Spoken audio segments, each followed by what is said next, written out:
ఎప్పుడెప్పుడు అని జనాలకి అస్సలకే ఇంట్రెస్ట్ లేని మన శరణం అన్నయ్య బలవంతంగా ఈ పెద్ద సినిమా తోటైతే మన ముందుకైతే వస్తున్నాడనమాట. అయితే ఇప్పటిదాకైతే ఈ పెద్ద సినిమా పైన అయితే ఎవరికైతే ఎక్స్పెక్టేషన్స్ అయితే పెద్దగా లేవు. ఈ విషయం మనందరికీ తెలిసిందే. అయితే ఈ సినిమా నుంచి రిలీజ్ అయిన గ్లిమ్స్ గానీ, అదే విధంగా శరణం అన్నయ్య లుక్స్ గానీ అందరూ కూడా ఏ రేంజ్ లో గుద్దవాలుగా ట్రోల్స్ చేశారో మనందరికీ తెలిసిందే. అదే విధంగా మన శరణం అన్నయ్యకి ఫ్యాన్ బేస్ లేదు అనేటువంటి విషయం కూడా మనందరికీ తెలిసిందే. ఎట్లా అంటే రంగస్థలం సినిమా ఓ నీ అమ్మ శరణం అన్నయ్య యాక్టింగ్ వల్లనే ఈ సినిమా ఇంత గుద్దవలుగా హిట్ అయింది అని అందరూ కూడా గప్పాలు కొడతారు. కానీ తెర వెనుక ఉన్న ఆ డైరెక్టర్ గురించి ఎవ్వరు కూడా మాట్లాడుకోరు ఫ్రెండ్స్. కుమార్ డైరెక్టర్ గుద్దవలుగా కష్టపడ్డాడంట. శరణం అన్నయ్య యాక్టింగ్ ఆర్టిఫిషియల్ రోబో లాగా చేస్తుంటే నీ అమ్మ ఇట్లేందుకు చేస్తున్నావు నీ అమ్మ అని నీ కాళ్ళు మొక్కుతారా నాయన, దండం పెడతా. అల్లు అర్జున్ కు వచ్చే ఈ రంగస్థలం సినిమాని నువ్వే ఉంచుకున్నావు, ఈ సినిమాని యాక్టింగ్ అన్న సగ ఏరా నాయన అని మన శరణం అన్నయ్యని సుకుమార్ డైరెక్టర్ అయితే అన్నాడంట ఫ్రెండ్స్. సో దాని వల్ల అయితే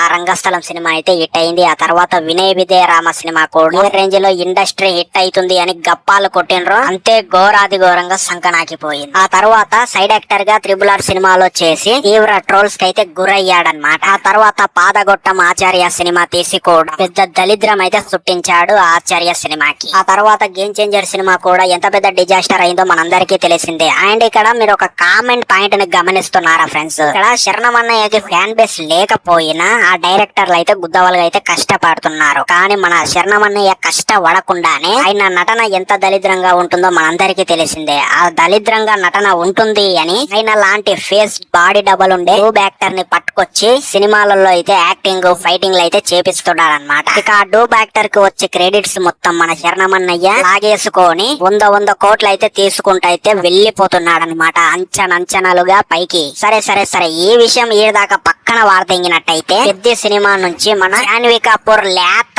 హీరోయిన్ పాపది ఫోటో అయితే రిలీజ్ చేశారనమాట. ఈ ఫోటో చూసిన తర్వాత అందరూ కూడా ఇంకా మన శరణం అన్నయ్యని అయితే ట్రోల్స్ అయితే చేస్తున్నారు ఫ్రెండ్స్. ఏమనంటే ఆ 40 ముదురా మనిషికి లేత పాప 24 సంవత్సరాలు ఉన్న పాప ఏ విధంగా సెట్ చేస్తారా నాయనా అని మన శరణం అన్నయ్య అలాగే జాన్వీ కపూర్ హీరోయిన్ వీళ్ళిద్దరి జోడిని చూసి అయితే అందరూ కూడా ఘోరాది ఘోరంగా ట్రోల్స్ చేస్తూ తిడుతున్నారనమాట ఈ సినిమా డైరెక్టర్ ని. అరే బుచ్చిగా ఏంద్ర అసలు ఇది, నీకు అసలు దిమాగ్ ఉన్నదా అసలు? ఏంద్ర ఆర్లేజ్ ఎక్కడా, ఆయనేజ్ ఎక్కడా, ఈమె ఈ దుర్సాని ఏజ్ ఎక్కడ్రా నాయన, లేత పోరి ఏమే ఆ ముద్ర మనిషికి ఏ విధంగా సెట్ అవుతుందని నువ్వు ఈ విధంగా సెట్ చేసావురా, నీకు అసలు దిమాగ్ ఉన్నదిరా అని ప్రతి ఒక్కరు కూడా తిడుతున్నారు ఫ్రెండ్స్. అండ్ ఇక ఈ జాన్వీ కపూర్ అక్కయ్యది ఈ ఫోటో చూసిన తర్వాత నాకైతే అసలు ఎక్స్పోజింగ్ అవసరమా ఈ సినిమాలో అనేటువంటి ఫీలింగ్ కూడా కలిగింది అనమాట. సో ఇది ఫ్రెండ్స్ ఈ రోజటి ఈ ఫోటో గురించి రివ్యూ అయితే. మరి మీకు నచ్చిందా ఈ జాన్వీ కపూర్ లేత పోరి ఫోటో, నచ్చలేదా అనేటువంటిది డెఫినెట్లీ కింద కామెంట్ సెక్షన్ లో చెప్పండి. అలాగే మన ఛానల్ ని సబ్స్క్రైబ్ చేయండి. మళ్ళీ